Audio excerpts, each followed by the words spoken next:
muuqaalkani wuxuu ku saabsan yahay shakhsiyaad loo yaqaano Karl Marx. Halkani waa kanaalka dunida. Karl Marx dhalashada 5 Meeyo 1887 wuxuuna dhintay 1883. Waxa uu dhashay wadanka Jarmalka. Waxa uu ahaa faylasuf, beecamushtar, faylasuf siyaasadeed, cilmi bulshada yaqaan, saxafi iyo kacaankaciyaha bulshada. Waxa uu ku dhashay magaalada Trier oo uu ka dhashay reer dhaqan. Kadibna waxa uu bartay siyaasadda, maaliyadda iyo falsafadda Hegelian.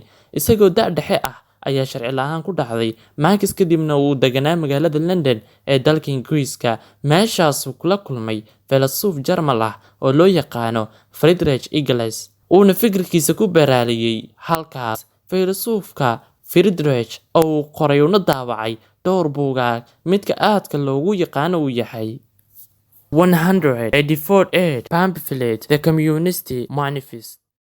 Markii uu maqaalo ku qoray jariiradyo loo yaqaano Renaissance ee ka soo bixi jirtay xilligaas magaalada Cologne ee wadanka Jarmalka, waxa uu ka mid noqday tafitirayaasha jariiradyadaasi. Waxa uu kadib ka hadlay oo waxa uu ku qoray xaaladihii ay markaasi ku sugnaayeen mujtamacii uu la noolaa. Sanadii 1843 ayaa loo sheegay inuu dib ula noqdo mid ka mid ah qoraalladyadiisii uu jariiradii ku qori jiray.